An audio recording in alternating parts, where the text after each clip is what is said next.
Okay आप लोगों को मैंने कहा था कि बीइंग एंड एनालिसिस वाली वीडियो देख लेना। अगर वो नहीं देखी तो उसको देख लेना जाके, राइट। क्योंकि आज जो मैं बताऊंगा, मैं आज बीइंग एंड एनालिसिस को ही क्लियर करूंगा, क्योंकि वो इतना आसान है नहीं, एकदम से नहीं आएगा समझ में, राइट। आपको ना ही अवेयरनेस शब्द का इस्तेमाल होगा, ना ही मेडिटेशन का इस्तेमाल होगा, ना ही दृष्टा भाव क्या होता है, साक्षी भाव क्या होता है। You don't need it at all, ठीक है। बहुत आसान भाषा में आई विल एक्सप्लेन। देखो, बीइंग एंड एनालिसिस ये दो शब्द होते हैं, मैंने आप लोग को लास्ट लाइव में भी बताया था, राइट। बीइंग में क्या होता है कि बीइंग क्या होता है इसको हम 2 मिनट बाद समझेंगे। एनालिसिस क्या होता है इसको आप ध्यान से जान लो। ज़रा सा भी अगर आपके भीतर से ख्याल आया, ज़रा सा भी, तो आप एनालिसिस में आ जाते हो, राइट। तो जैसे मान लो मैंने यहाँ से सोचा कि आज मेरा बर्थडे है, तो मैं आज जाऊँगा और 20 बच्चों को कुछ खाना दे के आऊँगा, राइट। ये एक्चुअली दान में काउंट होगा ही नहीं, ये एक्चुअली दान में काउंट नहीं होगा, राइट। तो मैं आपको कुछ 2 चीज़ें बताऊँगा, उसको ध्यान से सुनना। वो 2 शब्द अभी आएंगे, राइट। ध्यान से सुनना मैं क्या बोलना चाह रहा हूँ। अगर मैंने सोचा कि मैं बच्चों के पास जाऊँगा, आज मेरा बर्थडे है, तो मैं बच्चों के पास जाऊँगा और मैं उनको कुछ खाने के लिए दूंगा, एक्चुअली दान में काउंट नहीं होगा, राइट। अब ध्यान से सुनते जाना आप। ये दान में काउंट होगा नहीं, क्योंकि इसमें मेरी ख्वाहिश थी, मैंने चाहा, राइट। दान, प्रेम, उपासना, प्रार्थना, ये सारे शब्द होते हैं एक्सीडेंटल। एक्सीडेंटल मतलब सिलेबस जो होता है वो यूनिवर्स का होगा, स्टूडेंट जो होता है वो आप हो, एग्जाम आप दोगे, सिलेबस लेकिन यूनिवर्स बताएगा। आप खुद से ही सिलेबस मत दो। ये है दान, ये है प्रेम। रिया मैं तेरे से प्यार करता हूँ, रॉन्ग, राइट। अभी आपको आएगा समझ मैं क्यों बोल रहा हूँ, राइट। लॉजिक वाली बात नहीं है, अपने आप ही आपको धीरे धीरे समझ में आने लगेगा, ठीक है। तो जैसे इसमें क्या है कि मैंने कहा कि मैं जाऊंगा और मेरे को मैं दान करूंगा। अगर मैंने करने का भाव रखा तो वो दान में काउंट नहीं होगा, राइट। लेकिन मैंने बोला था यहाँ 2 शब्द होते हैं, एक होता है होना और एक होता है डिविनिटी। अब मैं आपको समझाता हूँ मैं ऐसा क्यों बोल रहा हूँ। आप यही अगर तांत्रिकों को देखोगे ना, तो आपको बहुत सारी चीज़ें होते हुए दिखाई देंगी, राइट। आप कभी देखना मंदिर में जाना, आपको लोग पता है क्या बोलेंगे कि एक काम करो, आप ये जाओ यहाँ से लेकर, और ये सारा का सारा ये जो मंदिर में है, लाल रंग की चूड़ी, लाल रंग का सिंदूर, हल्दी, एक नारियल, ये सब रख के ले आओ। अब यहाँ आपको मैं एक चीज़ समझाता हूँ, उसको ध्यान से सुनना। आप ये सारे प्रोसेस करोगे, ठीक है, लेकिन आपका भाव नहीं है, राइट। आपका भाव नहीं, फिर भी आप देखना आपके काम होते हुए दिखाई से देंगे। तो आपको लगेगा कि ये जो मतलब जो स्पिरिट वाला ये जो रास्ता है, तांत्रिक हो चाहे वो तांत्रिक का ही अल्ट्रा लाइट वर्जन हिंदुइज्म है, ठीक है, क्योंकि वहां पे किसी और से मांगा जाता है, ठीक है। तो आपको ये लगेगा कि ये होते से तो दिखाई दे रहे हैं। कोई मान लो क्रिमिनल है, क्रिमिनल मान लो किसी को मार देता है, ठीक है, ये हत्या भी करता है और रात को खाली माँ के आगे अपना हाथ जोड़ लेता है। ये हो क्या रहा है, समझ ही नहीं आ रहा बात को। तो आप इसलिए यही चीज़ आपको समझना कि काम होते हुए अगर आपको दिखाई देना, मतलब आप समझना यहाँ पे दूसरा शब्द नहीं है, डिविनिटी। ध्यान से रखो ना, दो शब्द होते हैं। एक होता होना, होते हुए चीज़ें दिखाई देंगी आपको। आप कभी देखना कितने सारे तांत्रिक हैं, दे कैन डू थिंग्स, लेकिन कभी डिविनिटी यानी कि जो दूसरा जो शब्द है डिविनिटी नहीं दिखाई देगी उनके फेस पे। वो बात करेंगे ना, तो प्रेम है उनके अंदर, ना कोई भाव है। आप 20,000 दो, इसको मार दूंगा मैं, आप 20,000 दो, इसको मार दूंगा मैं। तो आपको लगे कि जिंदगी ऐसी है क्या, इतने मतलब होते हुए चीजें दिखती हैं आपको, और यहीं से आता है कंफ्यूजन। आपको ये लगे कि जो होता है वो क्या है, क्योंकि होते होते मेरे को ये दिखाई दे रहा है कि यहाँ पे इस इंसान ने कहा कि आई विल किल यू, और इसने सच में मार दिया। लेकिन ये लड़का, ये आदमी इतना बड़ा आतंकवादी, ये होते हुए दिखाई दे रहा है, लेकिन डिविनिटी इनके आसपास कहीं आपको दिखाई नहीं देगी। और यही चीज़ मैं आपको समझाना चाहता हूँ इस चैनल के माध्यम से। डिविनिटी को पैदा करो, मजबूर करो कि सारी डिवाइन एनर्जीज आपके साथ हो। और ये कैसे होगा मैं आगे बताऊंगा, इसका प्रोसेस क्या है, कब और क्यों होता है। जब तक आपने प्रेम नहीं जाना, कुछ नहीं जाना, सिंपल। इट डजेंट मैटर आपकी थर्ड आई खुली हुई है, इट डजेंट मैटर कि आपने योग में कितना आगे जा चुके हो, मैटर नहीं करता जब तक आपने प्रेम नहीं जाना। इसलिए ध्यान रखना, दूसरा जो शब्द है डिविनिटी का, ये बिना करने के भाव से आता है, और फर्स्ट जो है करने का, इसमें सारा तांत्रिक है। तांत्रिकों की जो भी विद्या वो सारी फर्स्ट में, होने के भाव में। आप थर्ड आई खोलोगे तो आपको दिखेगा कि यहाँ पे कोई बैड एनर्जी है, इस घर के पास बैड एनर्जी है, इस इंसान के पास बैड एनर्जी है। ठीक, फिर बोले कि आप इसको हटा दें। ठीक है, अगर आप हटा सकते हो तो आप किसी के पीछे लगा भी सकते हो, और अगर आप लगा सकते हो तो इसका मतलब आप करने का। इसलिए देखना, तांत्रिक हर कोई हो जाता है, जो चाहे वो हो जाएगा, उसमें कोई बहुत बड़ी बात नहीं है, राइट।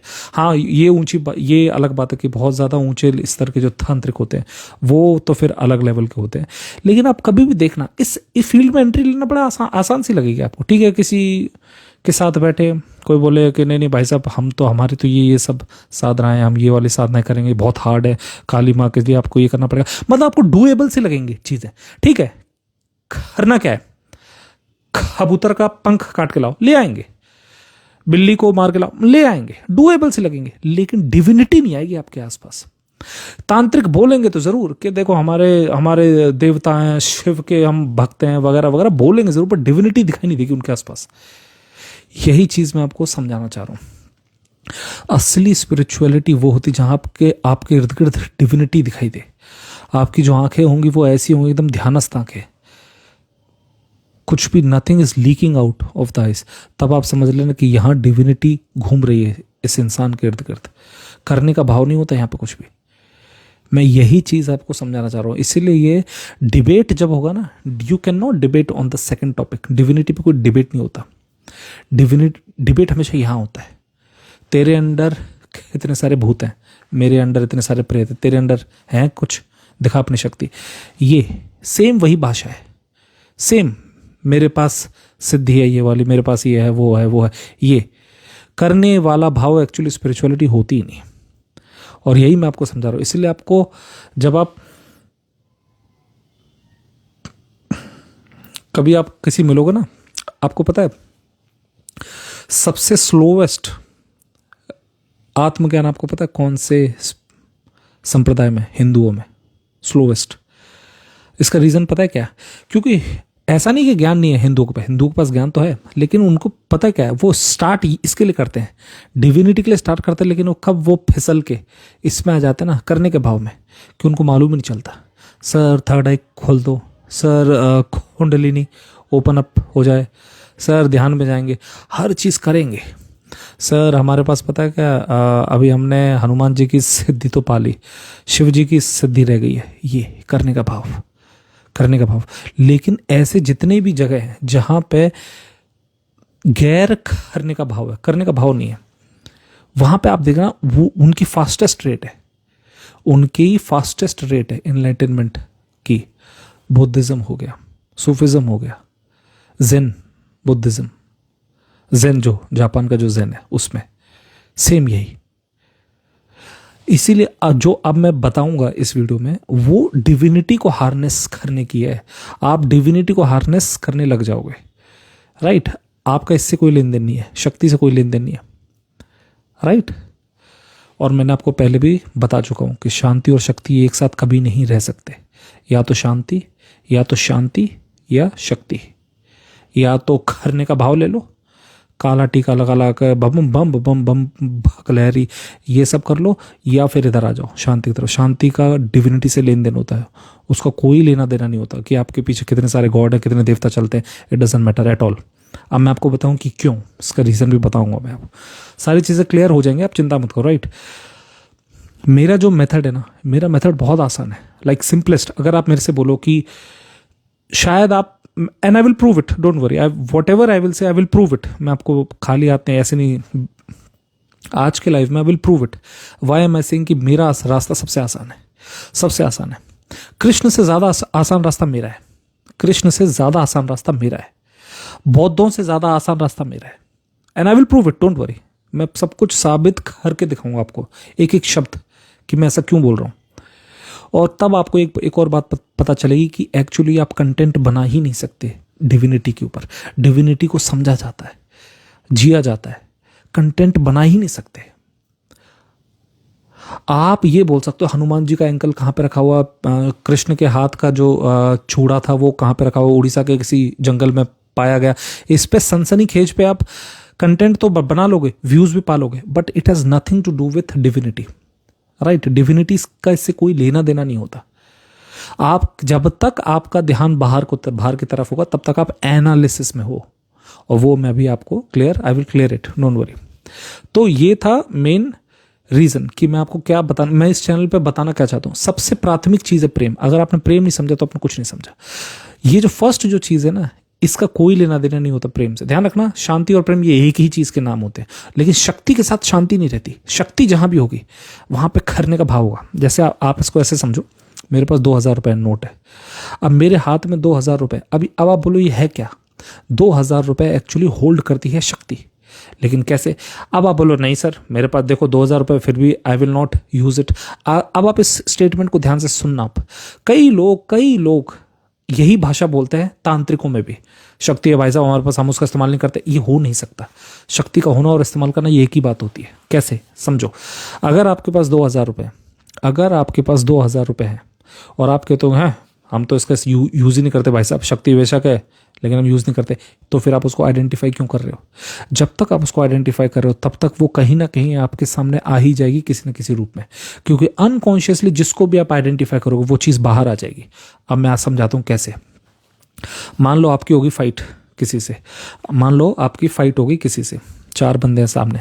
अगर आप अकेले हो ना और आप 4 के सामने जा रहे हो, 8 के सामने जा रहे हो, तो मोस्ट प्रोबेबली 1 या 2 थप्पड़ खा के आप फाइट खत्म हो जाएगी। इसको ध्यान से सुनना। लेकिन अगर आपके पास अगले केस में, लेकिन अगर आपके पास या तो हो पिस्टल या आपके पास कोई हथियार हो, और हथियार के साथ अगर आप गए 4 या 5 बंदों के सामने, 8 बंदों के सामने कि वी विल फाइट, आप ये नहीं बोल सकते कि मैं माफी मांगूंगा। पता है क्यों? क्योंकि आप माफी मांगोगे नहीं। पता है क्यों? क्योंकि अंत में अनकॉन्शियसली तो आप जानते हो कि बेटा बोल के दिखा। आप अपने ही मन को बताओगे बोल के दिखा, ये अगर बोला तो मैं ठोक दूंगा, ये बोला तो ठोक दूंगा। ये ठोकने की जो भाषा आ रही ना, यही भाषा आती है अनकॉन्शियस से। शक्ति तो है, वो धक्का मारेगी, आऊं क्या, बाहर आऊं क्या, आऊं। और आप जरा सी कहा सुनी में, जरा सा किसी ने कॉलर को ग्रैब कर लिया, आप हथियार निकाल लोगे। और फिर वो जो हैपनिंग जो 2 थप्पड़ में खत्म हो जाती, वो हैपनिंग आप उसको कहां से कहां तक लेके जाओगे। या तो किसी का खून हो जाएगा वहां पे, या किसी का अटेम्प्ट टू मर्डर हो जाएगा वहां पे, और फिर उसके बाद की स्टोरी आप जान लो। जिस इवेंट को चालू करना ही नहीं था, आपने उस इवेंट को चालू किया। लेकिन ये this is the power of शक्ति। शक्ति आपको ऐसे वक्त पे बौखला सकती है ना, जिस वक्त पे आप सोच भी नहीं सकते। ऐसे वक्त पे आप पागल हो सकते हो। ब्यूटी इज ऑल्सो शक्ति, मनी इज ऑल्सो शक्ति। हर वो चीज जो आपको एनालिसिस में जंप मार दे वो शक्ति है। एनालिसिस क्या होता है बताऊंगा बाद में। तो पहले आप समझ लो, शक्ति के साथ शांति कभी नहीं रह सकती, क्योंकि इसका रीजन है, इसका भी कुछ रीजन है। एक और एग्जांपल लो, कोई भी आप रैंडम एग्जांपल ले लो। आपके पास मान लो एक डॉग है। आप कभी भी देखना, जो जिन के पास डॉग है वो जब घुमाने लेकर जाते हैं, आप कभी देखना, एक जिसके पास जर्मन शेपर्ड होगा, रॉटवाइलर वगैरह होगा, खतरनाक ब्रीड होगी, और दूसरा बंदा वो जिसके पास साधारण सा डॉग है, बेचारा छोटा सा, वो व्हाइट कलर का आता है, बिल्कुल प्यारा सा ना, शित्जू वगैरह छोटे छोटे। इन दोनों के बिहेवियर में देखना, जर्मन शेपर्ड वाला, आप मानो या मत मानो, उसके पास आंखों में अगर आपने 2 सेकंड का भी अगर आपने उससे आई कांटेक्ट बना लिया, आप थोड़ा सा भी महसूस करोगे तो आपको ऐसा लगेगा he is just trying to tell me कि मेरे पास क्या है। थोड़ा सा शो ऑफ करेगा, थोड़ा सा शोल्डर आपकी तरफ मोड़ लेगा, थोड़ा सा आंखों से इशारा करेगा डॉग की तरफ, थोड़ा डॉग को सहलाएगा आपको दिखा के कि शक्ति होल्ड करता हूं मैं। आप कभी देखना, अनकॉन्शियसली आप देखना, जर्मन शेपर्ड वालों का बिहेवियर देखना, और जो सफेद कलर का वो जो छोटा वाला जो डॉग आता है उनको देखना। इन दोनों में आपको अंतर दिखेगा। तब आपको पता चला कि आंखों में शक्ति किसी से हैंडल नहीं होती। शक्ति हैंडल होगी ही नहीं, क्योंकि वो जर्मन शेपर्ड है। आज इसीलिए तो इतने सारे वो आते हैं, केसेस आते हैं, इतने खतरनाक जो ब्रीड होती है, जो छोटा सा बहुत अब मुझे उसका नाम याद नहीं आ रहे, बहुत सारे जो होते हैं ना, जो कि रॉटवाइलर वगैरह हो गए, उसके भी छोटे ब्रीड आते हैं, इनके आप सुनते हो कि अटैक हो गया। तो व्हेन दे अटैक, ऐसे वक्त पे ज़्यादातर गलती मालिक की होती है, क्योंकि वो अनकॉन्शियसली उसको हैंडल कर ही नहीं पा रहा था, राइट।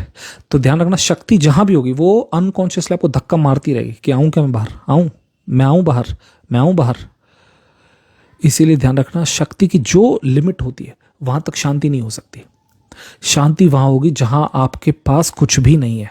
तो एक्चुअली अगर आप गौर से देखोगे ना, तो आपके इर्द गिर्द की रियलिटी भी बदल जाएगी।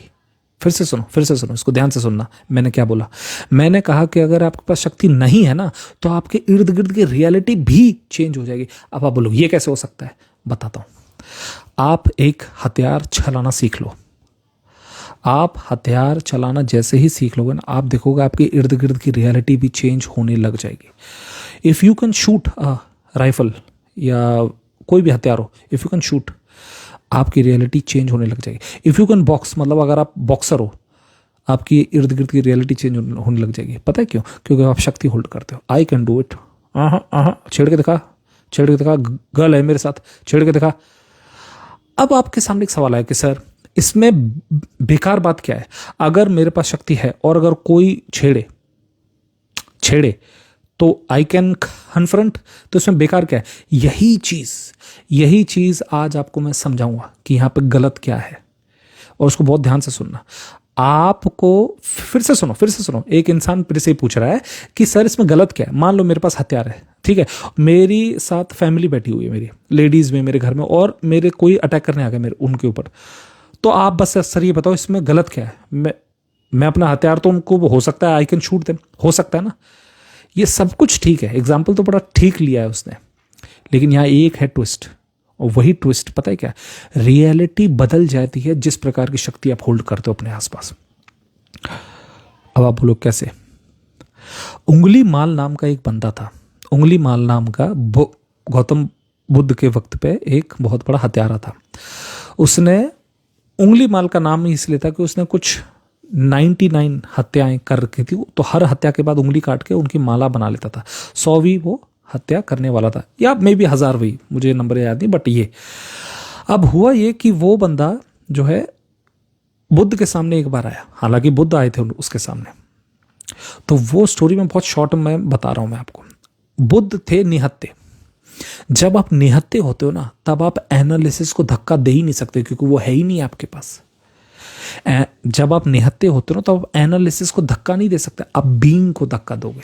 बीइंग, जब आपके पास ताकत होती है ना, आप किसी देवता वेवता के सामने झुकोगे नहीं। जवान आदमी झुकता नहीं है किसी के सामने भी, बुढ़ापे तक सब भगवान की तरफ हो जाते हैं, हाथ उनके कांपते हैं, हाथ ऐसे ऐसे सब ऊपर उठ जाते हैं, क्यों? कोई ताकत नहीं है, तो बीइंग को धक्का देते हैं, लेकिन आपको फायदा ही नहीं है।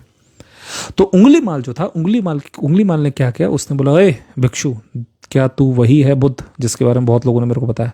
सुन ध्यान से, ये रखिए धार, और धार उसी के सामने घिस रहा था वो। अब ध्यान से देखना मैटर कैसे एस्केलेट होता है। बुद्ध को पता है कि मेरे पास कुछ भी नहीं है, लेकिन यहीं से अब ध्यान से सुना, रियलिटी बदलती कैसे है। बुद्ध के जीवन की जो रिकॉर्डेड हैपनिंग्स है वो मुश्किल से 6 हैं।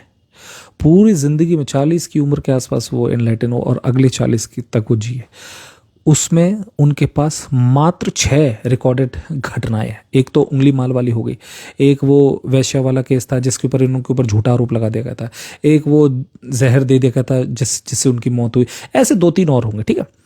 अब आप सोचो, एक इंसान 40 साल जिया, लेकिन 40 साल में सिर्फ 6, ऐसा कैसे? यही मैं आपको समझाना चाह रहा हूं आज, कि रियलिटी कैसे चेंज हो जाएगी अगर आपके पास शक्ति नहीं है। अब बुद्ध आया उंगली माल के सामने, उंगली माल कह रहा, सुन भिक्षु, ध्यान से, इससे पहले कि मेरा मूड हो जाए चेंज, हालांकि ऐसा कभी हुआ नहीं है, तू लौट जा। बुद्ध ने कहा कि हमने जहां पे एक बार स्टेप ले लिया तो ले लिया, हम पीछे नहीं हट सकते। अब आप समझना ध्यान से, अगर बुद्ध की जगह अर्जुन होता उस वक्त, अर्जुन इतना सुनता ही नहीं। अर्जुन एक बार में बाण का हमला बौछार हो जाते उसके ऊपर, उंगली माल के ऊपर। एकलव्य के पास कुत्ता आया था भौंकने, कुत्ते के मुंह में बाण भर दिए थे उसने। पता है क्यों? क्योंकि जब आपके पास शक्ति होगी तो सबसे पहले शक्ति धक्का मारी कि मैं आऊंगी आगे, तो शक्ति धक्का मारती रहेगी। तो इसीलिए क्षत्रिय जो होता है उसकी क्षमता कभी बीइंग में आ ही नहीं पाती, वो शक्ति से छूट ही नहीं पाता है, वो सिर्फ बाण की भाषा जानता है। इसलिए आप क्षत्रियों को कभी भाषा को सुनना गौर से, उनकी भाषा एक ही जैसी होती है, करो या मरो वाली। मारो, क्षत्रिय हमारा धर्म है, जौहर करेंगी औरतें। आपको ये सारी चीजें एक जैसी दिखाई दे कि इनकी जो सारी जो चीज है वो एक्सट्रीम पे आएंगी, करो या मरो पे, या तो करो या मरो पे, सारी चीजें एक्सट्रीम पे आएंगे। लेकिन बुद्ध के साथ ऐसा नहीं है। बुद्ध के पास बीइंग, अब ये बीइंग की बड़ी कमाल की चीज। एनालिसिस का मतलब होता है हर वो चीज जो आप बाहर को फेंक सकते हो। बीइंग का मतलब होता है बाहर अब कुछ है ही नहीं, अब अंदर को ही आना है। इसीलिए आप जब प्रेमी व्यक्ति के पास बहुत जाओगे ना, किसी प्रेमी व्यक्ति के पास, तो आप देखना एक वैक्यूम सा मिलेगा उसके पास, क्योंकि हर चीज अंदर को सिकुड़ रही है उसके आसपास। अब मैं आपको एक छोटा सा एग्जांपल देता हूं, अपना ही एग्जांपल देता हूं मैं आपको, तब आपको समझ में आए कि ये बाहर अंदर वाली भाषा क्या है। अगर जरा भी शक्ति है, मैं तो आपको बड़े बड़े एग्जांपल दे रहा हूं, बाण वगैरह की, मैं अब आपको देता हूं बहुत बारीक सा एग्जांपल। आप में से शायद ही किसी को आएगा समझ में, क्योंकि हर किसी के साथ वो हुआ नहीं है। अगर आपने गौर से मेरे को देखा हो तो आई स्टैमर, है ना, बचपन में मैं बहुत ज़्यादा मेरी स्टैमरिंग थी।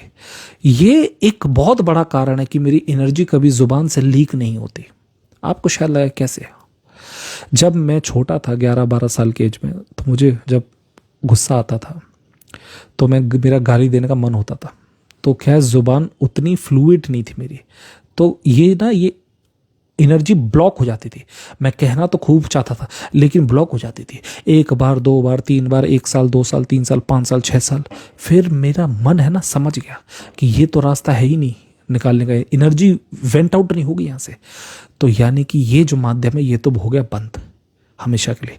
ये बहुत बड़ा रीज़न था, जहाँ से जो हकलाता व्यक्ति वो जानेगा मैं क्या बोल रहा हूँ, जिसके पास स्टैमरिंग थोड़ी भी है। अब तो मेरी स्टैमरिंग बहुत कम रह गई, लेकिन पहले काफ़ी थी जब मैं छोटा था तब। अब क्या होता है, अगर अब यहां से एनालिसिस का रास्ता तो हो गया बंद। अर्जुन का हाथ क्यों जाता है बाण पे पहले, कोई एक बार बोलूंगा या तो हट जाए से, पता है क्यों जाता है पहली बार पे?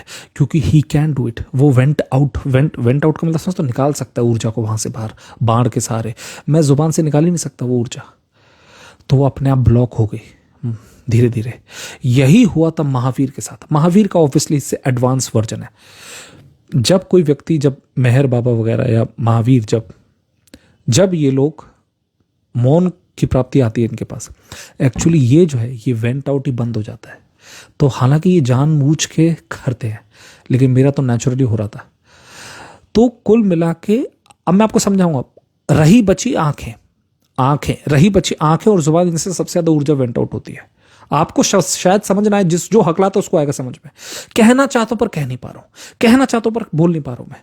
तो धीरे धीरे धीरे मन को लगता है 3 साल 4 साल 5 साल 6 साल, एवरीथिंग इज ब्लॉक्ड। ठीक, अब बचती हैं आंखें। आंखों के साथ भी ऐसा ही होता है। आंखें सब कुछ देखती हैं, लेकिन जो अंधा होता है ना, उसके साथ प्रॉब्लम कुछ और होती है। उसकी ऊर्जा यहां से निकल नहीं सकती, लेकिन ऊर्जा कहीं से तो निकलेगी, वेंट आउट होगी। तो उसके बाकी के जो सेंसेस होते हैं वो उस वासना को, वो उस ग्रिप मतलब समझ, तो ग्रिपिंग क्या होती है? ग्रिप जूते में होती है ना, ग्रिप। हमारा मन ना ग्रिप मांगता है कि मैं इस गर्ल को देख लूं ढंग से, फिगर कैसा है, कैसी दिखती है, आंखों से देख लूं पूरा। अब अगर आंखें नहीं, फिर क्या करोगे? फिर करेंगे ये कान पूरी की पूरी वासना को पूरा जीने का प्रयास करते हैं, पूरा जितना हो सकता है उतना। ठीक, अब आ जाओ उसी केस पे। बुद्ध जो भी व्यक्ति होता है, बुद्ध होता है, बुद्ध के पास वेंट आउट कुछ भी नहीं होता है, क्योंकि एनालिसिस की भाषा खत्म। मैंने कहा ना, मेरा जैसे मुंह से वेंट आउट नहीं हो सकती, तो मेरी आंखों से भी नहीं हो सकती। बुद्ध के पास तो कहीं से भी वेंट आउट नहीं होती कोई ऊर्जा, क्योंकि वो चीज ही निष्क्रिय, इनएक्टिव हो चुकी होती है। यहां से पैदा होता बीइंग। अब एक ही हथियार बचा है बुद्ध के पास, वो है बीइंग। लेकिन बीइंग बाहर को नहीं जाता, बीइंग भीतर को आता है। एनालिसिस की भाषा बाहर को जाती है, बोल के दिखा। ये भाषा, राजपूत है हम, ये वाली भाषा। एनालिसिस की भाषा बाहर को मारती तीर। बीइंग की भाषा भीतर को स्थिर कर देगी आपको। अब बुद्ध जब उंगली माल के पास थे, तो ये बड़ी कमाल की चीज है, क्योंकि बुद्ध के पास एक्चुअली कुछ भी नहीं था। कि वो बोलें क्या। इसीलिए उंगली माल जो भाषा इस्तेमाल कर रहा था वो आपको पता है कौन सी वाली भाषा थी? वो थी एनालिसिस की। अरे भिक्षु वापस हो ले, सुना तेरे बारे में बहुत है मैंने, लेकिन ध्यान रखना मेरे जैसा हत्यारा तूने देखा नहीं होगा। शुक्र मना आज मेरा मूड ठीक है, बस तू वापस हो ले। उंगली माल जो भाषा का इस्तेमाल कर रहा है, देखो जुबान जब फ्लुएंट होती ना तो आदमी सारी एनर्जी वेंट आउट करता है जुबान से। इसलिए जो जुबान से ज़्यादा बोलते हैं ना उनके पास एक्चुअली कोई और ऊर्जा होती नहीं, करने वाली ऊर्जा अक्सर नहीं होती उनके पास। तो वो जो बंदा था उंगली माल पूरी की पूरी जो भाषा इस्तेमाल करता वही एनालिसिस है। एनालिसिस बाहर को फेंकी जाती है। बुद्ध के पास वो भाषा थी नहीं, बुद्ध के पास भाषा थी बीइंग की। अब यहां से मजा होता है स्टार्ट। बीइंग और एनालिसिस का कभी युद्ध होगा तो हमेशा बीइंग जीतेगा, एनालिसिस जीत नहीं सकता। एनालिसिस जहां पे बाण चला रहा है वहां पे बीइंग खड़ा होता ही नहीं है। यानी कि उंगली माल जिसको गाली दे रहा है वहां पे कोई लेने वाला ही नहीं, एनालिसिस वाला हिस्सा है ही नहीं। बुद्ध में सिर्फ बी है, बी। उंगली माल के पास ए और बी का कभी मिलन होता ही नहीं। तो वो चिल्ला कहां पे रहा है उसको पता ही नहीं चला। लेकिन उंगली माल के भीतर भी तो थोड़ा सा बी है ना, बी मतलब बीइंग, थोड़ा सा तो है ना भीतर। बुद्ध उसी पे हमला करेंगे। इसीलिए प्रेम के भी हमले होते हैं, ध्यान रखना। सारे हमले ही होते हैं, प्रेम का भी हमला होता है। तो बुद्ध जहां पे हमला कर रहे थे वो एक्चुअली वो हमला पूरा का पूरा बाईपास हो रहा था उंगली माल पे। अब उंगली माल जो हमला कर रहा था वो हमला बुद्ध तक पहुंच ही नहीं पा रहा था। और जो बुद्ध का जो हमला था प्रेम का, वो हमला बाईपास होता माइंड से। इसीलिए प्रेमी व्यक्ति भाषा का इस्तेमाल करेगा ही नहीं। आप अगर सही में किसी से प्रेम करते हो ना, किसी गर्ल से प्रेम करते हो, किसी बॉय से प्रेम करते हो, भाषा इनफ नहीं होगी। भाषा के आप अगर सच में बहुत ज्यादा प्रेम हो तो एक्चुअली आपकी भाषा ब्लॉक हो जाएगी, भाषा ब्लॉक हो जाएगी, एनर्जी वेंट आउट होगी नहीं। एनालिसिस की भाषा होती नहीं प्रेम बीइंग की भाषा होती है। तो ये भी हो सकता है कि जब आप अगर नजर भर के अपनी गर्लफ्रेंड को आप देख लो तो शायद आप बेहोश भी हो सकते हो उसी वक्त पे। ऊर्जा इतनी जल्दी भीतर को घुस जाएगी, इतनी जल्दी कि आपको हार्ट अटैक भी आता है, फेंट हो जाओगे आप। अगर उसने आपको छू दिया या उसने आपको प्यार से देख लिया तो आप फेंट भी हो सकते हो। और ऐसा क्यों होता है? क्योंकि बीइंग इतना ज्यादा पावरफुल होता है कि बीइंग आपको ऑन द स्पॉट सारी ऊर्जा को बाहर अंदर को खींच लेता है। इसीलिए अगर आप भक्ति में बहुत ज्यादा उतरे हो, मैंने आपको पहले भी बताया था, अगर प्रेम बहुत ज्यादा उतर गया आपके ऊपर तो आपकी मौत भी हो सकती है। बीइंग इतना पावरफुल होता है। एनालिसिस सिर्फ बक बक बक बक करता है, उसका एक ही काम है बक बक, कुछ भी नहीं होती एनालिसिस। अब आ जाओ उसी पे। तो बुद्ध जो भी भाषा बोल रहे थे, बुद्ध बोल रहे थे बीइंग की भाषा। और बीइंग की भाषा में क्या होता है, व्यक्तित्व को खींच लेते हैं बुद्ध, क्योंकि वो वैक्यूम क्रिएट करते हैं। तो एनालिसिस ज्यादा देर तक खड़ा नहीं हो सकता उनके सामने। इसीलिए जब आप नॉन वायलेंस की आप अक्सर जो भाषा जानते हो ना, अक्सर जो आप भाषा जानते हो वो वायलेंस की जानते हो। आप नॉन वायलेंस पे डायरेक्ट नहीं जाते हो क्योंकि मन जाता नहीं है नॉन वायलेंस पे। नॉन वायलेंस एक्चुअली आपको जल्दी से समझ, आम आदमी को समझ भी नहीं आएगा जल्दी से। महावीर बाबा कितना भी बोलते रहे अहिंसा अहिंसा परमो धर्म, नो नहीं आएगा समझ में आपको जल्दी से। क्योंकि अहिंसा जो होती है वो बीइंग की भाषा होती है। हिंसा जो होती है वो फर्स्ट आपका इंस्टिंक्ट होता है। इसलिए आपने कभी देखा है गर्ल के पास एक ऐसी ताकत होती है जो कि नेचुरली बीइंग के पास होती है। इसलिए आप कभी भी देखना बॉय के पास कम से कम माध्यम तो है वेंट आउट करने के। रोड पे खड़ा होकर गाली देगा वो किसी को, ठीक है, तेरी माँ की, तेरी बहन की, कभी किसी को थप्पड़ मार दिया, कभी किसी को पंच मार दिया। गर्ल के पास वो ऑप्शन नहीं है। गर्ल के पास दिक्कत क्या होती है, गर्ल के पास वेंट आउट का ऑप्शन नहीं है। तो गर्ल की स्थिति वही हो जाती है जो एक हकलाने वाले व्यक्ति की होती है, वो बयान नहीं कर सकती। तो अनजाने में अक्सर गर्ल्स का बीइंग वाला पार्ट खुलना स्टार्ट हो जाता है क्योंकि एक्सप्रेस करने को ज्यादा है नहीं बाहर को। इसीलिए आप गौर से देखना, अगर गर्ल ने सच में ही एक्सप्रेस कर दी कोई बात तो देखना ड्यूरेशन बहुत छोटा होगा। अगर गर्ल कभी झगड़े में आए आपके और किसी मर्द के साथ हाथापाई में उतर जाए, सारी नहीं but most of the girls, अगर वो सच में उतर जाए तो उसका देखना, उसका जल्दी से पीक आ जाएगा, माइंड का रप्चर हो जाएगा, वो खुद ही फेंट हो जाएगी। 2-3 मुक्के मारी खुद ही फेंट हो जाएगी, रोने लग जाएगी, गिर जाएगी, क्योंकि माइंड रप्चर हो जाता है। वो ज़्यादा एनालिसिस को पाल तो पाई नहीं, वो कम से कम गर्ल ज़्यादा पाल नहीं पाती। बहुत छोटी उम्र में मालूम हो जाता है गर्ल को कि ये मेरी शक्ति है ही नहीं, अब मेरे, इसीलिए मैनिपुलेशन में you can not beat a girl, क्योंकि वो उसकी शक्ति है। वो एक्सप्रेसिव ताकत कभी दिखाएगी नहीं आपको, एक्सप्रेसिव शक्ति कभी नहीं दिखाएगी। इसीलिए गर्ल अगर आपको मैनिपुलेट करने पे आ जाए, इसलिए तो girls are the finest spy. Spy मतलब समझते हो, जेम्स बॉन्ड वगैरह स्पाई, जो भी इंटरनेशनल ऑपरेशन होते हैं उसको हम स्पाई कहते हैं, और जो घरेलू ऑपरेशन होते हैं उसको हम कहते हैं डिटेक्टिव, राइट। दिस इज, ये अंतर होता है। तो girls can be finest spy. आपको पता है एनएसजी में, नेशनल सिक्योरिटी गार्ड में गर्ल्स की भी ब्रांच है, इसीलिए आपको पता है रॉ एजेंट्स या आईबी जो होती हैं उनमें भी गर्ल्स की ब्रांच है। आपको पता है सीआरपीएफ कोबरा जो नक्सलाइट के बीच में काम करती है उसमें भी गर्ल्स का रोल बहुत फैंटास्टिक होता है। अभी एक चाइनीज एजेंट को कैच किया गया, वो गर्ल थी, right. They are very fantastic manipulator. How क्योंकि एक्सप्रेस करने की बचपन से नहीं होती, तो क्या होता है जो ऊर्जा बची होती है वो या तो बीइंग की तरफ निकलेगी, और अगर बीइंग की तरफ नहीं निकली तो वो गर्ल किसी भी तरीके का युद्ध करवा सकती है, कितना भी भयंकर, क्योंकि वो स्टोर्ड एनर्जी है। इसको आप ध्यान से सुनना। बॉय के साथ एक अच्छी चीज पता है क्या होती है, मार धाड़ कर लेगा, बाहर कर लेगा, स्कॉर्पियो के ऊपर मार लेगा, हुड के ऊपर दो तीन रैपट मार लेगा, दाढ़ी बढ़ा लेगा, टीका लगा लेगा, हल्ला मचा लेगा बाहर, हिम्मत का शोभा, बाहर आ गाड़ी से, ठीक है, हल्ला मचा लेगा, ठीक है, जो भी करना उसको बाहर करके आ जाएगा। लेकिन लड़की के साथ ये, अगर वो ऊर्जा बीइंग की तरफ नहीं बही, अगर वो ऊर्जा या तो बीइंग की तरफ बह जाए तो उसके अंदर प्रेम स्टार्ट हो जाएगा, तो she will look for baby, बच्चा हो, फैमिली हो, राइट। मैं अपने बच्चों को खिलाऊं, मैं अपने बच्चे से बातें हो मेरी, यानी कि उसका जो प्रेम है वो या तो वो ऊर्जा बीइंग में बह जाए, लेकिन अगर बीच में फंस गई फिर वो वन ऑफ द रीजंस बनती है, क्योंकि मैनिपुलेशन की शक्ति गर्ल्स के पास सबसे ज्यादा होती है, और एक्सप्रेस करना तो वो गिनती ही नहीं। Why I should express, I will just wait for the right moment, और वहां पे आई विल स्ट्राइक। ऐसी गर्ल्स फेमिनिन बनना चाहिए था, लेकिन मैस्कुलिनिटी में फंस जाती है, इसको बीच में फंस जाती है। ऊर्जा इतनी थी कि बीइंग की तरफ तो जा नहीं पाती है, और एनालिसिस बाहर एक्सप्रेस करो तो कभी बाप रोकता है, कभी सोसाइटी रोकती है, कभी हस्बैंड रोके, कभी भाई रोके, तो वो कहे देख लूंगी, एक एक करके मरेंगे ये सब। ऐसी लड़की कुछ भी करवा सकती है। द्रौपदी की यही थी स्थिति।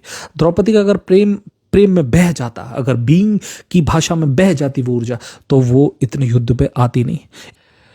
लेकिन ये हरकत कुंती नहीं कर सकती थी। इसका रीजन क्या? कुंती, ऐसी औरतें जो होती वो फेमिनिन हो जाती हैं फिर, क्योंकि ऊर्जा प्रेम में बह गई।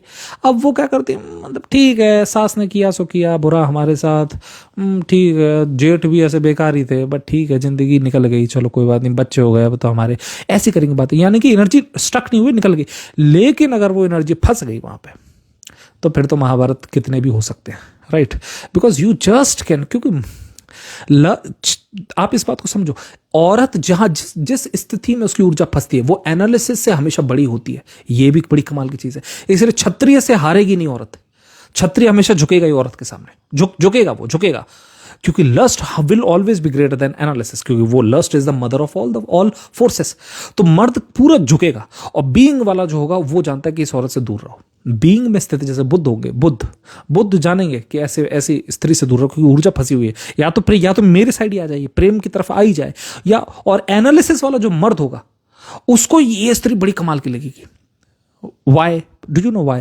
Because रेजिस्टेंस इस औरत की देखो तो ऐसा लगता है जैसे आंखों में ही ये जो गाने बने ना कि चलाओ ना नैनो से वारे दे, तेरी आंखें हैं, नजरें हैं के तीखी पैनी खटारी, ये सब शुभ बनते हैं ना, ये आप गाने सुनते हो गौर से, ये सारे के सारे जो शब्द बनते हैं, ये बनते हैं ऐसी औरत में जो बीच में फंसी हुई, एनालिसिस से तो है बड़ी, लेकिन बीइंग की तरफ जाना नहीं चाहती। अब बड़ी कमाल की स्थिति होती है। ऐसी औरत मर्दों जैसी स्थिति तो ले आएगी, इफ शी वॉन्ट्स, तो वो ममता बनर्जी ऐसी बन सकती है। It doesn't matter if you like her और not, it doesn't matter, but do you understand, पूरे बंगाल को रोक के रखी वो। ऐसी ही औरत बेगर माफिया भी बन सकती है, ऐसी ही औरत कोठा भी चला सकती है, चला सकती है। लीडर बता रहा हूं, किसी मर्द की औकात नहीं हो कि उससे कोई जाके उसके आमने सामने आ जाए, क्योंकि ताकत रखती है एनालिसिस से बड़ी, लेकिन प्रेम की धारा को वो टूट नहीं पा रही भीतर से। बड़ी कमाल की जगह पे ये गर्ल फंसती है। ऐसी गर्ल्स एक्चुअली बहुत डेंजरस भी होती है और बहुत कमाल की भी होती है। अगर ये ऐसी गर्ल्स एक्शन लेने पे आ जाए ना, तो आप समझना इनसे बड़ा देवी का रूप कोई नहीं है। अगर ऐसी गर्ल्स डिस्ट्रॉय करने पे आ जाए, तो आप समझना इनसे बड़ा शैतान भी कोई नहीं है। आंखों ही आंखों में आपको मार सकते हैं, लेकिन आपको एक शब्द का मालूम ही नहीं चला कि मेरे साथ हुआ क्या। She can do if she wants. तो अगर वो बचाने पे आ गई तो वो देवी का रूप ले लेगी, अगर वो बचाने पे आ गई तो। और अगर वो बचाने पे नहीं आई, अगर उसके अंदर वो रिवेंज, यूजुअली ये ऐसी गर्ल्स नेगेटिविटी की तरफ ही जाएंगी, यूजुअली अक्सर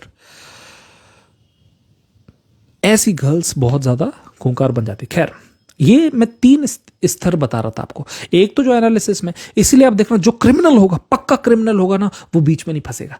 उसकी सबसे ज्यादा संभावनाएं होती बीइंग में कूदने की, बीच में नहीं फंसता वो। अंगुली माल कैसा भी था, लेकिन ईमानदार तो था, कम से कम ईमानदार तो था। इसीलिए बुद्ध के सामने वो हार गया और वो बुद्ध का ही भिक्षु हो गया।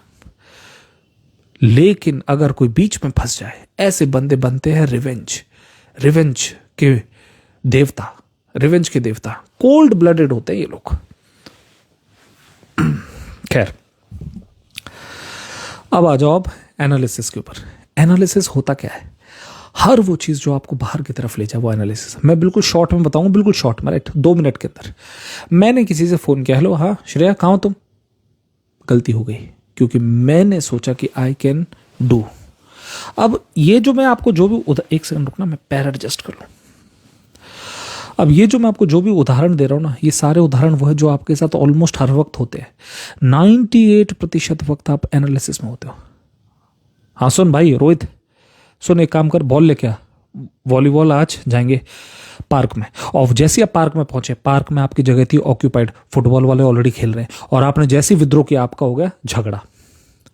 अब आप समझो यहाँ पे गलती कहाँ थी? गलती सिर्फ एक ही जगह पे होती है, और वो है कि आपने सोचा।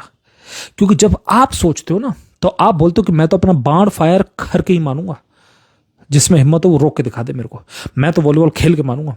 आप गए घर से, यहां से थे, राहुल एक काम कर, बॉल लेकर, अबे यार बॉल ठीक नहीं क्या, लेकर ढंग से, कोई बात नहीं, शोभित है उससे मांग बॉल। अब आप बॉल लेके गए, यहां से जब इतनी प्रिपरेशन करके गए हो, तो आपको पता है एनालिसिस ब्रेक नहीं हो रहा है आपका, और फुटबॉल वालों के साथ आप भिड़ ही जाओगे। एक दिन रोक लोगे अपने आपको, दूसरे दिन भिड़ जाओगे। एक्चुअली आपके अंदर फ्लेक्सिबिलिटी नहीं है कि ध्यान से सुनना, ये अंगूठा है ना, अंगूठा मान लो हो गया स्टार्टिंग पॉइंट, उंगली है एंडिंग पॉइंट। आप अंगूठे से करते हो स्टार्ट, राहुल है कहाँ पे तू, बॉल लेकर चल, खेलने चलेंगे आजा। उंगली का मतलब होता है जहां पे इवेंट खत्म हो जाएगा, मतलब जहां पे वॉलीबॉल आप खेल ही लोगे, लेकिन बीच में आपको पक्का पता है कि हो ही जाएगा। अंगूठे से उंगली का जो रास्ता है, यानी से initial to final point, are you so sure that it will take place, वहीं पे आपका फुटबॉल वालों से झगड़ा हो जाएगा। ऐसे मैं आपको 1000 उदाहरण दे सकता हूं। आप ही कॉल करो, हाँ श्रेया कहाँ है तू, अरे यार चल ना भाई, यार सुन एक काम कर दे यार, क्लब चलते ना। ये सारी जो भी बकवास आप कर रहे हो ना, ये अधूरे मन से कर रहे हो। एंड यही सबसे बड़ी पहचान होती है एनालिसिस की। एनालिसिस हमेशा अधूरे मन से ही स्टार्ट होता है, पूरे मन में एनालिसिस कभी नहीं होता है। इसलिए आप कभी भी देखना, कोई तो बोलेगा जय श्री राम जय श्री राम, कोई बोलेगा अल्लाह अकबर अल्लाह अकबर, ये सारे अधूरे मन वाले हैं। पूरा मन से अगर आप फाइट में उतर जाओगे, तो आप या करो या मरो में आ जाओगे। एक ही काम होगा आपका, पूरा मन अगर आप आ गए तो। आप पूरे मन में कभी नहीं आते हो, एनालिसिस में आपका अधूरा मन होता होगा। पता है क्यों होता है अधूरा मन? आपको पता है क्यों? क्योंकि the second factor is not supporting you. और ये चीज आप जिस दिन समझ गए, उस दिन आप, मैं जो इतनी देर से जो आपको समझा रहा हूं वो आप समझ लोगे। What is that second factor?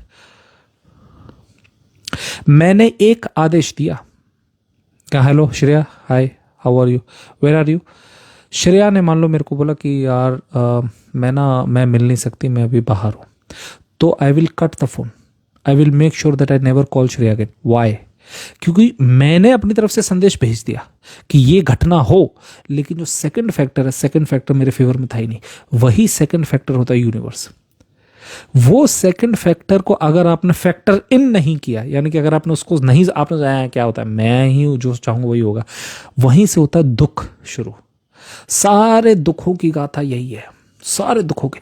एक हस्बैंड है, 4 अफेयर चलाएंगे, 4 में से अगर 3 रह गए, एक ने ब्रेकअप कर लिया, फिर वो औरतें रोती हैं, शिकायतें आती मेरे पास, अरे हमसे तो ना पता है सारा जहान ऐसा ही है, बेबस है, हम भाग्य हमारा खराब है। कौन सा भाग्य?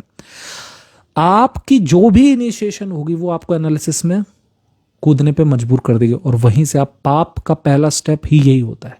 इसलिए आपको मैं समझाता हूं, इसको रुको, डीपली समझो।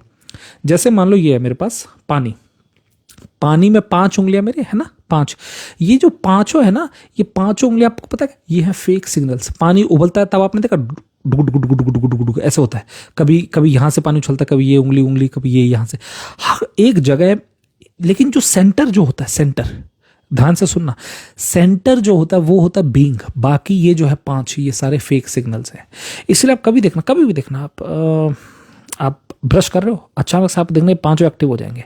एक हिस्सा बोलोगे यार ऑफिस में आज प्रोजेक्ट तो था ही, ओहो वो तो मैंने से किया नहीं, अचानक से दूसरा फैक्टर आएगा, लेकिन रिया का आज लास्ट डे ऑफिस में, यार उससे मिलता हूँ मैं, एक काम करता हूँ उससे मिलता हूँ। उससे मिलने के चक्कर में आप ऑफिस को करोगे पुश इन। अब आप देखना ध्यान से, एक रियलिटी को आप एक पर लॉक इन हो गए, जबकि 5 फेक सिग्नल्स थे, 5 फेक सिग्नल थे। ये पानी बस उबल रहा था डग डग डग डग डग, और 5 में से कोई भी सिग्नल आपने कैच कर लिया। और यहीं पे है लस्ट। आप में से किसी ने पूछा था ना कि लस्ट के ऊपर बात करो, वो बात तो कभी और होगी, लेकिन लस्ट आता कैसे? लस्ट आता ऐसे, कोई एक सिग्नल था, आप अचानक से बैठे थे, अचानक से कोई भी रैंडम किसी गर्ल का रैंडम आपको ख्याल आया, you will call her, you will message her, कहाँ हो, कैसी हो, बात करो मेरे से। बस अब यहां से आप नया इवेंट स्टार्ट कर रहे हो, एंड प्रकृति आपको सपोर्ट देगी नहीं। अब आप क्या करो, आप मानोगे नहीं, प्रकृति की बाढ़ में जाए प्रकृति। अब आप जाओगे उसके पीछे, 2 कॉल करोगे दिन में, 3 कॉल करोगे, 4 कॉल करोगे। गर्ल मान लो हम्बल होकर भी आपसे अगर बोल रही कि नहीं मत करो, don't do it, don't do it, धीरे धीरे आपको इग्नोर करेगी, फिर भी आप मान नहीं रहे। और फिर जाके कोई ना कोई अगर हरकत ऐसी हुई अंट संट, वहां पे आप फिर बोलोगे कि गर्ल्स ऐसी, बॉयज ऐसे। एक्चुअली कुछ भी बाहर पाप होता ही नहीं। द वेरी फर्स्ट स्टेप जहां पे आपने ये 5 उबलते हुए सिग्नल में से किसी एक को भाव दे दिया, यही होता है पाप की शुरुआत, यहीं से हो जाती है, द वेरी फर्स्ट स्टेप। इसीलिए मैं, पता है मैं क्या करता हूं, मुझे एग्जैक्ट पता होता है कि क्या करना है वाकई, क्योंकि मुझे एग्जैक्ट पता होता है कि कोई चीज़ मेरे से क्रॉस हो रही है या नहीं। मैं एक बार बोलूँगा कि आज मैं जाना अभी जैसे मैं आपको अपना एक एग्जांपल देता हूँ। मैं अपनी बाइक को अपग्रेड करने का सोच रहा हूँ। एक बार बोलूँगा, एक बार आई विल थिंक, सोचूंगा एक बार कि ठीक है I will upgrade my bike. लेकिन कई फैक्टर्स होते हैं, बाइक लॉन्च होने में टाइम है, पैसे आपके पास पूरे हैं कि नहीं वो है, फिर आपके पास अगर आप बाइक लोगे तो एक्स्ट्रा सामान भी चाहिए होगा आपको, वो भी मैनेज करना है, फिर बीच में आ जाएगी ट्रिप। यानी कि कुछ तो है जो मुझे रोक रहा है, मतलब फैक्टर इन नहीं हो रही बात। एक संदेश दे के मैं पीछे हट जाता हूँ, मैं समझ गया नहीं नहीं गलत, सोचना भी मत अभी तो। फिर मैं अगले महीने फिर से दूंगा, एक बार सोचूंगा, एक बार जाऊंगा उस पर कंप्यूटर पे देखूंगा मैं कि बाइक के थोड़े 1-2 वो देख लिए मैंने रिव्यूज़ वगैरह, ठीक है ये बाइक ये अपन अपने को हो जाएगी सूट, अपन को ये बाइक चाहिए। एक बार फिर सोचूंगा, फिर मैं ध्यान लगाऊंगा, अच्छा ठीक है नहीं अभी तो फैक्टर इन नहीं हो रहा, रहने दो। फिर मैं 3rd मंथ में जाऊंगा, तो मैं ब्रेक कर देता हूँ। एक ही संदेश भेजा जाता है। याद है मैंने एक रील पोस्ट की थी जिसमें मैंने लिखा था कि प्रेम का एक ही संदेश भेजा जाता है, 2 संदेश कभी भेजे नहीं जाते प्रेम के। यानी कि आप समझना आपका रास्ता क्रॉस नहीं हो रहा, आप अननेसेसरी पीछे पड़े हो श्रेया के, अननेसेसरी टाइम वेस्ट कर रहे हो। ऐसी गर्ल्स, ऐसी औरतें हैं मेरे पास, आती हैं औरतें, तू तो साड़ी केयर नहीं कर, अरे क्या तुम रो रही हो, तुम केयर नहीं करता, एक हस्बैंड है, 4 अफेयर चल रहे, मान ही नहीं रही हैं औरतें। ऐसी बॉयज भी आते मेरे पास, भैया हमारा तो ब्रेकअप हो गया, हम तो बहुत ज्यादा प्रॉब्लम है भैया बताओ। अरे क्या तुम समझ नहीं आ रहा? Very first step was wrong, पहला स्टेप ही था पाप। जब कोई चीज फैक्टर इन नहीं हो रही तो ऑन द स्पॉट छोड़ देना। अगर आप गए, अगर आपने जबरदस्ती करी तो आपको बहुत कुछ झेलना पड़ेगा, और वही झेलना बहुत, मैं आपको समझाता हूं, इसी में छुपा हुआ है साइंस ऑफ कर्मा। कर्म का विधि विधान भी इसी में छुपा हुआ है, बड़ी कमाल की चीज है। मैं समझाता हूं कैसे। आप एक शेल में हो, शेल मतलब समझते हो, ढक्कन, एक छोटा सा ढक्कन है, उसके अंदर आप बैठे हो, और आपको मैंने छोड़ दिया समुद्र के अंदर, ठीक है, आप अंडर वाटर हो, ठीक है, समझ गए। अब अगर आपने कोई भी ख्वाहिश रखी कि हेलो हाँ श्रेया कहाँ हो तुम, मैं तुमसे मिलना चाहता हूं, तो आपको शेल से बाहर आना पड़ेगा, क्योंकि आप जा रहे हो, आपने शुरुआत करी है उस ख्वाहिश की। ध्यान से सुनना, अगर आपने हाथ निकाला उस शेल के बाहर, तो पानी का जो ड्रैग है वो आपको महसूस होगा, क्योंकि आप समुद्र के अंदर हो। पानी का जो ड्रैग है वो महसूस होगा कि नहीं आपको? वही होता है प्रतिकर्म, यानी कि रिएक्शन ऑफ यूनिवर्स। आप ध्यान रखना, भाग्य वगैरह ये जो लोग ज्यादा चिल्लाते हैं ना, इनको बीइंग एक्चुअली समझ में नहीं आता। ये जो भी बोलता है ना, जो बकवास करता है, भाग्य क्या होता है, नसीब क्या होता है, पाप क्या होता है, पुण्य क्या होता है, ये एक्चुअली सारी भाषा एनालिसिस की है, सारी ही भाषा पाप की है। जो ज्यादा बकवास करता है ना, पुण्य क्या है पाप क्या, वो एक्चुअली पाप में ही खड़ा है। कैसे समझाता हूं। आपने श्रेया को बोला कि हेलो श्रेया, कहां हो तुम, आप इनिशिएट कर रहे हो काम को। आपने उस जो शेल है, शेल मतलब समझ गए, उस ढक्कन से हाथ बाहर निकाला। क्यों? क्योंकि आप कर रहे हो इनिशिएट। अगर आपने इनिशिएट किया तो होगा ये कि वो जो पानी का जो ड्रैग है वो आपके हाथ पे चोट लगेगी, और उसी को हम कहते हैं दुख। फिर आप चिल्लाओगे, मैंने क्या किया ऐसा, बच्चे मेरे बेकार निकल गए, क्या किया मैंने ऐसा। तुम तो पाप में ही खड़े हो, तुम पाप की मूर्ति हो। तुमने ऐसा नहीं किया, ऐसा नहीं कि एक आध काम किया, तुमने सारे ही काम पाप वाले किए। लेकिन अगर श्रेया ही मेरे से रास्ता क्रॉस हो गया तो फिर क्या, तब मतलब समझना श्रेया का रास्ता आपसे क्रॉस होना है। अब श्रेया चाहे भी तो आपसे अलग नहीं हो सकती। कैसे? आप अचानक से आ रहे हो ऑफिस, अचानक से उसका कुछ वॉलेट वगैरह वो ऑफिस में छूट गया, जबकि आज लास्ट डे था श्रेया का, लेकिन फिर भी शी विल कम बैक। और आपको कोई उम्मीद नहीं है कि आप, मुझे तो पता भी नहीं कि तो ये शहर छोड़ के जा रही है, पता नहीं अब मिलेगी कि नहीं, कोई उम्मीद नहीं, अचानक से आपको दोबारा से आपके सामने आएगी, यार राहुल मेरा ना वॉलेट यहाँ पे छूट गया, मैं वॉलेट लेने आई थी। कि कहाँ पे? अरे यार लॉकर की आपके पास चाबी है क्या? और अचानक से वो चाबी आप ही के पास हो गया। हाँ है ना, लो आप चाबी खोलोगे, अचानक से कुछ ना कुछ ऐसा कनेक्शन बैठेगा, फिर वो आपसे बोल दे कि लेट्स हैव सम चैट, मैं नहीं चाहती कि तुम्हारे जैसा अच्छा दोस्त मेरे से रहे, प्लीज़ कीप इन टच। फिर तुम्हारे भीतर भी थोड़ी थोड़ी हिम्मत आएगी, फिर तुम बोलोगे हाँ क्यों नहीं, चाय पे चले, अगर आज तुम शाम को जा रही है, काम करो, ट्रेन तक मैं आऊँ छोड़ने। तो वो बोल दी हाँ। अब तुम्हें लगे यार ये तो बड़ी कमाल की चीज़ हो रही है। कल तक श्रेया को मैं जब कॉल कर करके मर गया, उठाती नहीं थी कॉल, आज अचानक से क्या हुआ, शाम को 3 बजे मिली मेरे से। 3 बजे के बाद धीरे धीरे मिलने लगी, शाम के 5 बजे हमने कॉफ़ी भी पी, सामान वगैरह पैक किया, और शाम के 8 बजे की ट्रेन में छोड़ने भी आ गया। मतलब ये जो मुलाकात जो मैं 2 साल में नहीं बिठा पाया, ये 4 घंटे में हो गई। मतलब समझना, अब श्रेया का रास्ता आपसे बिल्कुल एब्सोल्यूट क्रॉस हो रहा है। एंड डोंट वरी, अब श्रेया कहीं नहीं जाने वाली, एटलीस्ट फॉर अ टाइम। अब ये भी समझना, तो ये हुई श्रेया की एंट्री। लेकिन यहीं पे एक और कमाल की चीज, जैसे ही श्रेया का वक्त वहां से खत्म हो जाएगा, she will also leave you, just like that. जैसे 5 घंटे में वो आपकी लाइफ में आई ना, वैसे 5 घंटे में छोड़ भी देगी आपको। तब फिर आप रोगे, नहीं ये तो मेरे साथ बुरा हो गया। एक्चुअली बुरा कुछ होता ही नहीं है। There are beautiful entry and exit, ये दोनों का ही आपको ध्यान रखना है। दोनों ही खूबसूरत होते हैं, एंट्री भी खूबसूरत, एग्जिट भी खूबसूरत। वो आई ना आपकी लाइफ में, प्यार के पल आपके साथ रही ना वो, now it's time to move, गई वो। आप जैसे ही समझ लो कि एंट्री और एग्जिट दोनों ही मेरे हाथ में नहीं है। क्योंकि कल से जब मैं 3 साल से इसके लिए ट्राई कर रहा था, तब ये कहीं और किसी और, तब मेरी बात नहीं हो पाई। कल ये 5 घंटे के अंदर ऐसा क्या बॉन्ड बन गया हमारे बीच में, और आज 2 साल बाद शी इज लिविंग मी।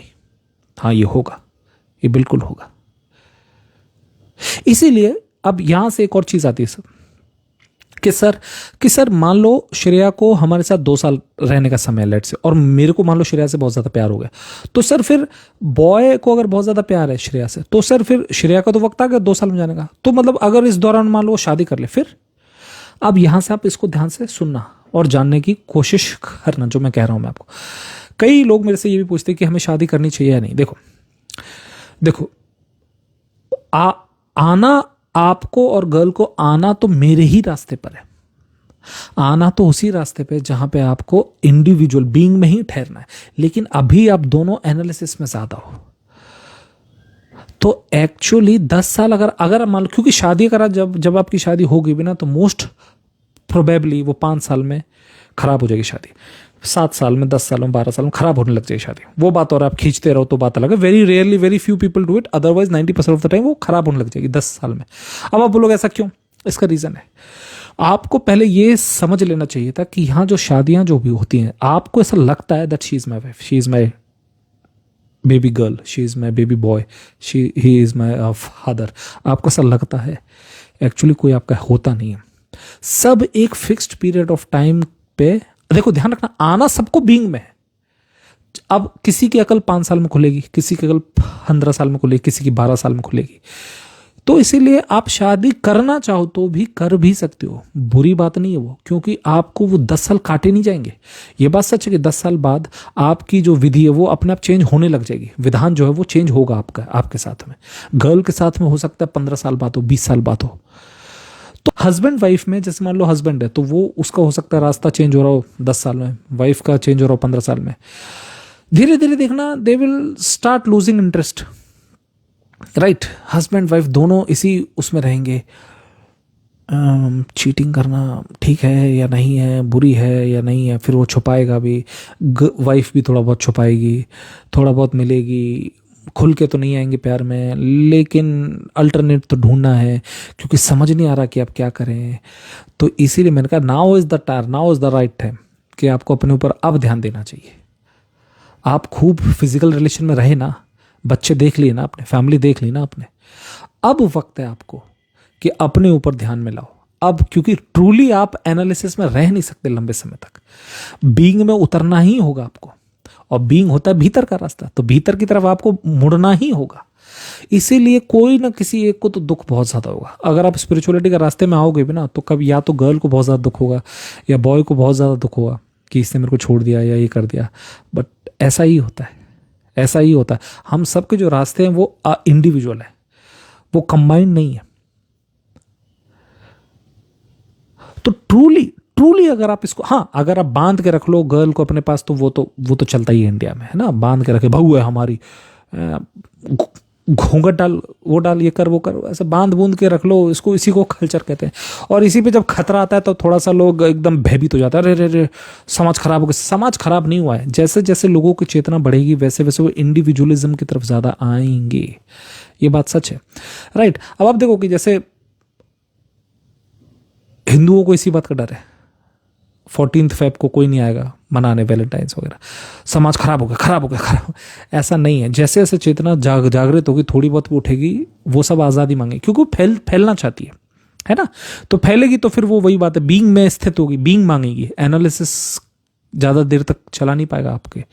इसीलिए मैंने कहा कि नीति के ऊपर आप इंडिविजुअल को चला नहीं सकते, नीति के ऊपर समाज तो चल जाएगा आपको। आप बोलोगे कि हाँ ठीक है, राजपूतों की बेटी तो राजपूतों के में ही जाएगी, ब्राह्मणों की बेटी ब्राह्मण, ये सब सुनने सुनाने में ठीक लगता है, बट एक्चुअली ट्रूली क्या वो जाएगी? नो, ऐसा नहीं है truly.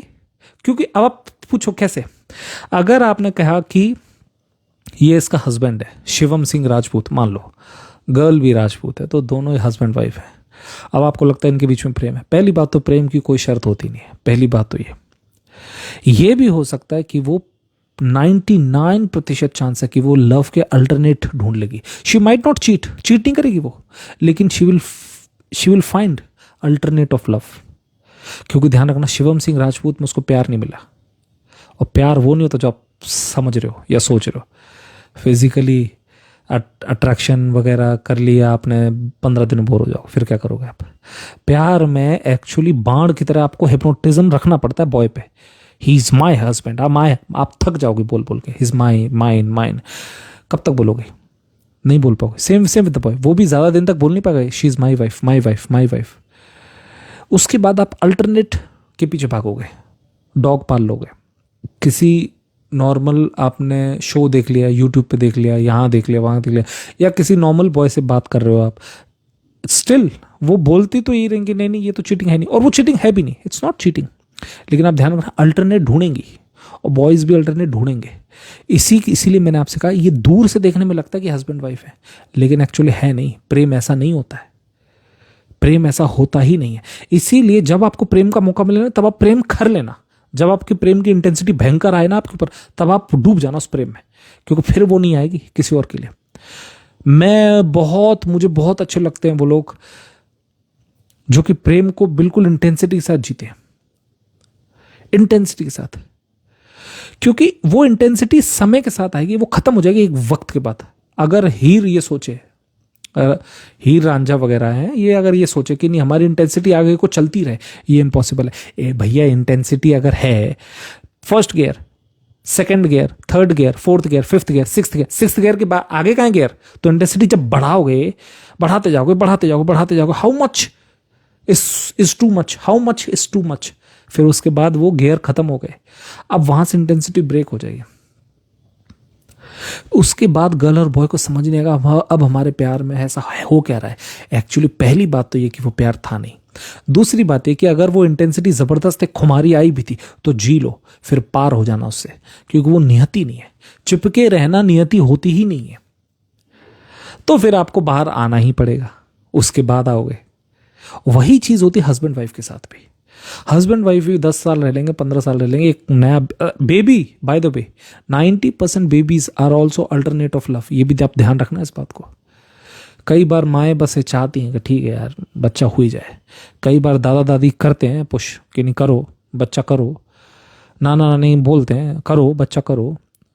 90% of the babies are just alternate of love. मैंने वही आपको बोला ना, जैसे डॉग पालते हैं कि बच्चा हो जाए, 2 बच्चे हो गए, नहीं अब तो 3 हो गए, 3 तो ना मतलब ठीक नहीं लगते, या तो 4 ही हो फिर ठीक होता है।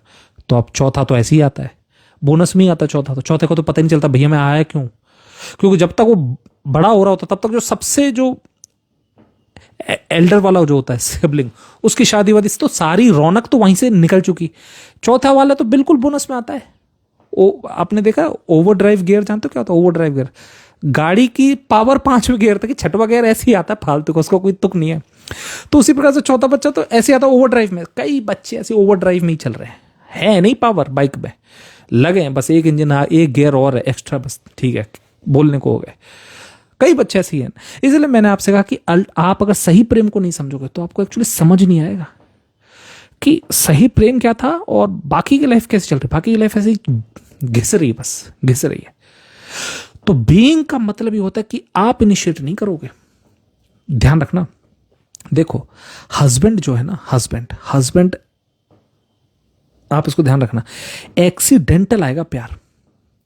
वो husband, brother, sister, mom, dad ये सब देख के नहीं आएगा, वो एक्सीडेंटल आएगा, किसी भी रंग रूप में उतरेगा। लेकिन अब आप बोलोगे कि ऐसा कैसे, some like why do you call love accidental, why? अब इसका भी रीजन सुन लो आप। इसका रीजन होता है कि देखो जहां तक आप सोच सकते हो, है ना, जहां तक आप सोच सकते हो, मेरे ख्वाबों में जो आए हो साजन आएगा, तो जहां तक आप सोच सकते हो वो तो कॉन्शियस है। लेकिन अनकॉन्शियस में भी तो कुछ डिमांड रहती है ना, और वो आप सोच नहीं सकते, तो वो अकस्मात खुलेंगी। यानी कि साजन आपके आ तो जाएंगे, लेकिन 6 में से 5 पत्ते जो थे, 5 पत्ते तो आपके कॉन्शियस खोलेगा, 6वां पत्ता वो खोलेगा अनकॉन्शियसली। कल तक जो बंदा आपको बिल्कुल बुरा सा लगता था, ये बंदा है कैसा, गैंगस्टर टाइप का, अचानक से 6वां जो है ना, 6वां यानी कि जो आपका अनकॉन्शियस है, हो सकता है वो अनकॉन्शियस को बड़ा मजा आता हो फ्री बॉय देख के। फ्री बॉय, आजाद है ये बॉय, जबरदस्त है, कुछ तो है इस बंदे में बात। ध्यान से देखना, 6वां पत्ता वहीं पे खुल रहा होता है। इसलिए मैंने कहा था 5 साजिश तो आपकी होंगी, 6वीं साजिश हमेशा अनकॉन्शियस माइंड की होगी। इसीलिए प्रेम का पूरा फैक्टर आप ला ही नहीं सकते। मतलब 6 में से हो सकता है 3 पत्ते, हो सकता है 4 पत्ते, हो सकता है 2 पत्ते, या हो सकता है 5 पत्ते आपके हाथ में हो। 6वां पत्ता एक्सीडेंटल आएगा। अचानक से आप जा रहे हो, आपने एक बच्चा देखा आगे स्कूटी पे बैठा हुआ, छोटा सा बच्चा 5 साल का, और उस बच्चे के जो नैन नक्श हैं वो मिलते थे आपकी मॉम से, और आपकी मॉम की हो गई थी मौत। तो वो जो अनकॉन्शियस जो धागा है वो उस बच्चे को देख के खुल जाएगा। यानी कि अनकॉन्शियस, मैंने कहा ना एक्सीडेंटल हो गया ना लव। अब उस बच्चे पे आपको क्यों प्यार आ रहा है आपको सही अर्थ में पता नहीं है, बस आपको बहुत प्यार आ रहा है। आप उस बच्चे को रखना चाहते हो अपने पास, थोड़ा सा खिलाना चाहते हो, उसके आसपास होना चाहते हो। यही रीजन होता है जो 6वां पत्ता जो खुलता है वो अनकॉन्शियस का खुलता है। इसीलिए तो हम इनलाइटेंड नहीं है। अगर इनलाइटेंड होते तो 6 के 6 पत्ते हमारे हाथ में होते। और फिर क्या होता है, फिर सबके लिए प्रेम आता है। इसीलिए इनलाइटेंड व्यक्ति के भीतर सबके लिए प्रेम होता है। किसी सिलेक्टिव आप जितना हो, मतलब समझना उतने ही आपके कम पत्ते आपके हाथ में, अगर आप बहुत ज्यादा बोलते हो ना हिंदू हिंदू, अरे जानते थे क्या बात कर रहे हो, तो समझना 6 में से 2 ही पत्ते हैं आपके पास, 4 पत्ते तो अनकॉन्शियसली छुपे हुए हैं। अगर आप बहुत ज्यादा बोलते हो ना मुसलमान है हम, ये कर देंगे कर देंगे, नमाज पढ़ेंगे 5 बार, ये जिहाद हो रहा है, ये इससे नहीं करेगी शादी, ये उससे नहीं करेगी हलाल वगैरह वगैरह, तो आप समझ लेना 6 में से 1 ही पत्ता है आपके हाथ में, बाकी 5 पत्ते तो अनजान है। बौखलाते रहोगे आप, पागल होते रहोगे। चाइना है, ये पाकिस्तान है, इसको हम देख लेंगे, इंडिया है, ये इंडिया, मेरा देश मेरा मुल्क मेरा ही वतन, सब बकवास। सारे पत्ते 2 ही पत्ते खुले हुए हैं। इसलिए देखना, जितना जो मूर्ख होगा ना चेतना से, उतना जल्दी वो किस अपनी बातों में लिया जा सकता है। उसको देश के नाम पे जान देने के लिए उतना ही जल्दी राजी किया जा सकता है। प्रेम के नाम पे वो किसी के लिए भी जान देगा, उसका काम भी 2 ही पत्तों पे जी रहा है वो। 6 पत्ते 4 पत्ते तो अनकॉन्शियस में, खोल ही नहीं रहे उसके पत्ते। तो वो कहता है कि आप बताओ, इसीलिए आप देखना गांव देहाती की जो जनता होती है ना, बेचारे सीधे उनको जानकारी जो होगी ना, पूरा ज्ञान होता है 6 के 6 पत्ते खुलने पे। तो वो जिंदगी ना 2 पत्तों पे जीते हैं। इसीलिए भारत में ना विद्रोह कभी हुआ ही नहीं ढंग से, रिवोल्ट कभी होता ही नहीं।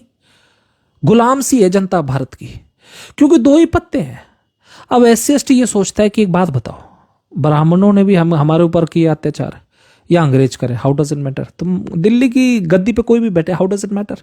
वो क्यों आएंगे विद्रोह करने, वो कभी आएंगे नहीं। तो उनके सही अर्थ में चबा, बाकी के 4 पत्ते खुलते भी नहीं है, तो उनको मैनिपुलेट करना भी आसान है, राइट। इसीलिए मैंने आपसे कहा गरीब आदमी को मैनिपुलेट करना आसान है, पत्ते उसको पता ही नहीं, उसके जीवन का नियम पता नहीं है, पता ही नहीं है उसको। आज रेशमा से प्यार कर रहा है तो रेशमा के प्यार में जान ही दे देगा, उसको समझ ही नहीं आएगा कि बाकी के पत्ते और भी खुलेंगे, जिंदगी खोलेगी आपके। वो एक्सीडेंटल को मानता ही नहीं कुछ। वो कहेगा सुन बे, हाथों की रेखाएं ना चेंज हो जाती है, मेहनत जो करता आदमी। Absolute stupid, absolute stupid. जिस आदमी को सही पता रहता है ना कि मुझे करना क्या है, बाकी के अगर 6 में से 4 पत्ते भी खुले उसके, तो वो 2 पत्तों पे काम करता है, धीमे धीमे धीमे धीमे। उसको पता है कि मैं जा कहां पे रहा हूं। वो ये मेहनत की भाग्य की बकवास नहीं करता। मेहनत की और भाग्य की बकवास वही करता है जिसके हाथ में कोई एक भी पत्ता नहीं होता। बड़ी मुश्किल से, रेयरली ही knows very little about life. अगर आपके 6 के 6 पत्ते खुले ना, तो आपको एक्चुअली आपको यही नहीं समझ आएगा कि ये बच्चा मेरा है या किसी और का है, क्योंकि सब ऊपर वाले के बच्चे हैं, ईश्वर के बच्चे हैं सब। आपको सारी गर्ल में ईश्वर दिखाई देना स्टार्ट हो जाएंगे। Every girl is a goddess, मैंने कितनी बार कहा है। 6 के 6 पत्ते खुले, हाउ डज इट मैटर। मैं इस गर्ल को घेर लूं, हिप्नोटाइज कर लूं, या इस गर्ल को हिप्नोटाइज कर लूं, हाउ डज इट मैटर। तो फिर लस्ट भी नहीं उठेगा आपके अंदर। जितना ज्यादा अनकॉन्शियस माइंड क्लियर होता जाएगा, तो लस्ट भी नहीं उठेगा। तो बीइंग का मतलब, आसान भाषा में समझ लो, बीइंग का मतलब ये होता है कि हमने इनिशिएट नहीं किया, हमने नहीं किया कुछ भी। हमारे साथ आए हो आप, क्रॉस हो गया रास्ता तो हो गया। हम बैठे थे ऑफिस में, चाय पे बैठे थे, अचानक से आप आई, आपका नाम है अंजलि, आप आई, आपने hello Rahul, hi how are you, ठीक है, बातें हुई, चल पड़े, तो शादी हो गई। एक्सीडेंटल है। Life is very beautiful if you start embracing the word accidental. ये होता है बीइंग। एनालिसिस में ये दिक्कत होती है, हर चीज को अपने हिसाब से भगाएगा। लाओ भाई हम जाएंगे, हम है हिंदू, हम है इंडियन। ये जो भाव आता है ना, ये भाव आता है, वो अपने आप को आइडेंटिफाई करता ही रहेगा, किसी न किसी से करता ही रहेगा वो। ये एनालिसिस में आता है। तो इसलिए डोंट रिएक्ट टू अर्ली। कोई भी विचार आता है उस पर रिएक्ट मत किया करो, कोई भी विचार, क्योंकि वो सारे विचार जो है वो आपके मन के फेक सिग्नल्स हैं। रोड पे जा रहे हो, अचानक से किसी ने सीटी मारी और आपके अंदर पहले से गुस्सा है कि इसको तो मैं बताऊंगी, इस बंदे ने, मतलब बॉयज ने यहाँ पे छेड़ते हैं, उसमें मैं देख लूंगी, और आपने हाथ में पेपर स्प्रे वगैरह कुछ भी रख लिया, और अचानक से आपको पता लगे वो बच्चा आपको देख के नहीं, डॉग को देख के बजा रहा था सीटी, और आप उसको मार दो। ये जो इंस्टिंक्टिव अटैक होते हैं, ये अटैक कहाँ से आता है, जब आप किसी प्रकार की धारणा रखोगे। खैर मैं इसको और डिटेल में बताऊंगा नेक्स्ट लाइव में, क्योंकि आज तो मेरे को ये समझाना था कि बीइंग और एनालिसिस का प्रोस्पेक्टस होता क्या है, कैसे होते हैं, कैसे दिखाई देते हैं।